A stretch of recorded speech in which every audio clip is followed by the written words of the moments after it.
آپ نے استفادہ کیا مختلف جگہوں پہ جا کر، وہ 300 صوفیاء کرام، اللہ اکبر جل شانہ، علم اصول اور علم فنا و بقا. میں اس پہ فنا و بقا پہ بھی ڈسکس کر چکا ہوں. یہ علوم آپ نے شیخ ابو العباس سے حاصل کیا. شیخ ابو العباس علم اصول کے اندر اور علم فنا و بقا اس کے اندر آپ کو امور حاصل کی اور عالم بعمل تھے. دادا صاحب کہتے ہیں کہ ان سے زیادہ بڑھ کر میں نے شریعت کا پابند اور تعظیم کرنے والا میں نے نہیں دیکھا. اور کشف المحجوب کے اندر آپ نے ان کو لکھا در بعض از علوم استاد منبود. میرے بعض علوم کے اندر یہ میرے استاد تھے. کچھ اندازہ ہوا؟ یہ آپ کے استاد. میں آپ کو بتا رہا ہوں مشتی خوارِ باب ہمارے پاس ذریعہ تو کشف المحجوب ہی ہے نا، مستند. تو علم کلام اور فن تقریر کے اندر آپ کے استاد محترم شیخ ابو القاسم بن علی عبداللہ گلگانی. کشف میں ان کو عبور حاصل تھا. دل کی بات کو جان لیتے تھے، قبر اندر کیا وہ جان لیتے تھے. اور لسان الوقت یعنی بولنے کے ماہر تھے، کیسے تقریر کی جاتی ہے. تو دادا گنج بخش اجویری رحمۃ اللہ علیہ نے ان سے یہ دونوں علوم سیکھے. اور دادا گنج بخش نے ان کو اپنا دین کا استاد لکھا ہے. ان سے آپ نے دوسرے علوم کے علاوہ تقریر کا فن سیکھا. اور ایک دفعہ آپ ان کے سامنے تقریر کر رہے، آپ کو بولا آدمی جب جوان ہوتا ہے نا تو پھر وہ شعلہ بیانی دکھاتا ہے. آپ یہ بیٹھے ہوئے ہیں اور آپ تقریر کرتے جا رہے ہیں، تقریر کر رہے ہیں جوش خطابت کے اندر. آپ ذرا کچھ مقامات کو آپ نے تصوف کے اندر بیان کی تو سوچنے لگے کہ میرے استاد بڑے توجہ سے سن رہے ہیں، لگتا ہے ان کو ان مقامات کا پتہ نہیں. ایسے خیال سا آ گیا شاید ان کی نظر ان مقامات پر نہیں ہے. فوراً انہوں نے جانچ لیا، پتہ چل گیا. کہنے لگے اے ابو الحسن، میں اس وجہ سے خاموش نہیں ہوں کہ تو جو مقامات بیان کر رہا ہے اسے میں جانتا نہیں ہوں. ہائے ہائے ہائے، میں تمہارے کلام و احوال کی بلندی کی وجہ سے خاموش نہیں ہوں، میں تو اس ذات کے جلال کی وجہ سے خاموش ہوں جو احوال کی خالق ہے. فرماتے ہیں چپ.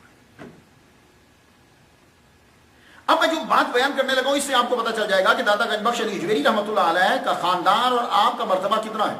یہ بات ذرا دھیان سے سنیے اور اس میں سما کا مسئلہ بھی حل ہو جائے گا. دادا گنج بخش ایک مرتبہ ابو احمد مظفر حاکم وقت کے کاشانہ کے اندر داخل ہو گئے. یوں گھر میں سیدھے چلے گئے. اب ذرا دیکھیے، ایک تو ہوتا ہے کہ سیدھے چلے جانا آدمی بڑا صحیح ہو کر پھر جائے، پسینے میں ڈوبے ہوئے ہیں اور کپڑے مٹی میں سارے اٹے پڑے ہیں، گرد سے اٹے ہوئے ہیں، سیدھا چلے گی حاکم وقت کیا. اب وہ آگے سے دادا گنج بخش علی اجویری رحمۃ اللہ علیہ سے کہتے ہیں او ابو الحسن ہاں کیا خیال ہے، کیا پروگرام ہے؟ کہا جی سما ہو جائے. اب یہ اس چیز کو مجھے لگتا ہے کہ اس وقت آپ کے اوپر کوئی کیفیت آ رہی ہے. دادا گنج بخش علی اجویری پہ کوئی کیفیت آ رہی ہے، لڑک پن. لیکن کیفیت دیکھیے کہ حاکم وقت کے گھر میں داخل ہو گئے، پسینے میں ڈوبے ہوئے ہیں اور کپڑے گردآلود ہیں. فرمانے لگے سما ہو جائے. انہوں نے بھی آؤ دیکھا نہ تھا، لڑکا ہے وہ خود تو حاکم وقت ہے. قوال بلائے، سما شروع ہو گیا. سما شروع ہوا، آپ کو دوسرے مسئلے پہ وجد آ گیا. جب ذرا سکون ہوا قوال چلے گئے. اب ذرا سنیے، جب تو ابو احمد مظفر پوچھتے ہیں ابو الحسن کیسا پایا؟ کہنے لگے بہت لطف ہے.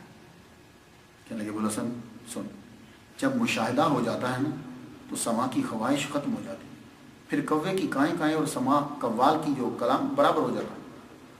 کیوں برابر کیوں؟ حالانکہ فرق تو ہے، یعنی پھر ادھر ضرورت نہیں رہتی. جب مشاہدہ ہو جاتا تو آپ نے فرمایا ابو الحسن سما کے اندر نہ پڑ جانا، اس کو اپنی عادت نہ بنا لینا. یہ طبیعت کا جزو بن گیا تو عمیق مشاہدہ سے محروم ہو جاؤ گے. تو اس لیے آپ شروع ہی سے سما سے ہٹ گئے. یہ میں آپ کو مثالیں ڈھونڈ کے دے رہا ہوں تاکہ آپ کو پتہ چل جائے کہ دادا گنج بخش علی اجویری رحمۃ اللہ علیہ کو آپ ایسا نہ سمجھ لو کہ عام سا آدمی ہے. وہ لڑکپن کے اندر بادشاہوں کے درباروں میں جا رہے ہیں. علم تصوف، یہ علم آپ نے کس سے سیکھا؟ تصوف کی اصطلاحات اور علم تصوف میں دادا گنج بخش علی اجویری شیخ ابو القاسم عبد الکریم القشیری کے شاگرد ہیں.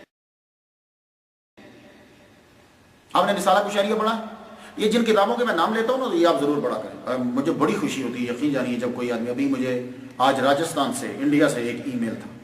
اس کے علاوہ سید صاحب ہیں سعودی عرب میں، شاہ صاحب سید شاہ، ان کا ای میل آیا. تو یہ آپ جو لوگ، جب میں کتاب کا نام لوں تو فوراً اس کتاب کو جو ہے نا وہ کہیں سے لو اور پڑھنا شروع کر دو. پھر دیکھو کیسے لائف چینج ہوتی ہے. یقین جانیے میں آپ کو بتا نہیں سکتا، جب میں بزرگوں کی اسٹڈی کر رہا ہوتا ہوں تو کس اس وقت میں خود کو میں سمجھتا ہوں بادشاہ بھی میرے برابر کا نہیں ہے، اتنا لطف آ رہا ہوتا مجھے. تو یہ جو رسالہ کشیریہ ہے،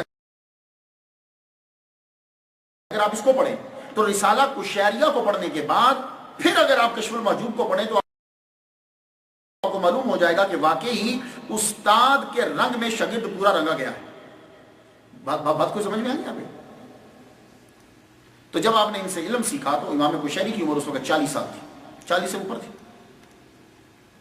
اور ایک بات یاد رکھیں کہ جب داتا گنج بخش نجویری رحمۃ اللہ علیہ کے بارے میں آپ کتاب ہمارے پاس ایک ہی کشف المحجوب ہے، جب ہم اسے پڑھنے لگے انہوں نے ان سے یہ سیکھا تو اس کا مطلب یہ نہیں کہ باقی چیزیں بند کر دیں، نہیں، آپ ان سے سیکھ رہے ہیں تو اور چیزیں بھی سیکھتے جا رہے ہیں آپ ان کے ساتھ ان سے. تو امام کشیری تصوف کے ساتھ ساتھ فقہ حنفی کے بھی بڑے ماہر ہیں کہ یہ امام کشیری کس مرتبے پر فائز تھے. کہنے لگے ایک دفعہ میں ان کے حالات کے بارے میں پوچھ رہا تھا میں تو کہنے لگے ایک وقت وہ بھی آیا کہ میں اپنے مکان کی کھڑکی بنا رہا تھا اور کھڑکی کے لیے مجھے پتھر کی ضرورت تھی، میں جس پتھر کو ہاتھ لگاؤں وہ ہیرا بن جائے، جس پتھر. فرمایا کہ میں پھر پھینک دوں اسے. یہ ہوتے ہیں ولی، وہ ہاتھ لگاتے ہیں پتھروں کو تو ہیرے بن جاتے ہیں، اور اب ہم ہیرے کو پیچھے لگے ہوئے. علم وحدت الوجود، یہ علم داتا صاحب نے کہاں سے سیکھا؟ تو علم وحدت الوجود آپ کو بڑا شوق تھا وحدت الوجود کا. میرا خیال ہے کہ جتنا آپ حسین بن منصور حلاج کے بارے میں آپ نے کوشش کی ہے شاید ہی کسی نے تجسس کی ہو. بڑی آپ نے ان کی 50 تک کتابیں ڈھونڈ کے پڑھی ہیں، اس سے اندازہ لگاؤ. اور خوزستان کے اندر تو اسپیشلی داتا صاحب جو ہے وہ گئے ان کی کتابیں پڑھنے کے لیے. پتا چلا کہ ان کی کتابیں ہیں، اور کاش کہ ہمیں وہ کتاب مل جاتی جو آپ نے شرح کلام جو آپ نے ان کے اوپر لکھی ہے، حسین بن منصور حلاج کی کتابوں کے اوپر جو تبصرہ کیا، خدا قسم لطف آ جاتا اور سمجھ آ جاتی. پر کیا کہیں وہ کتاب جو ہے نا وہ گم ہوگی، ہمیں آج تک ملی نہیں. آپ نے 50 کتابیں ان کی پڑھی، اور کتابیں پڑھنے کے بعد جو جملہ میرے تک پہنچا وہ یہ ہے کہ بعض باتیں اعلیٰ پائے کی تھیں اور بعض کمزور تھیں، لیکن آپ نے پڑھا تو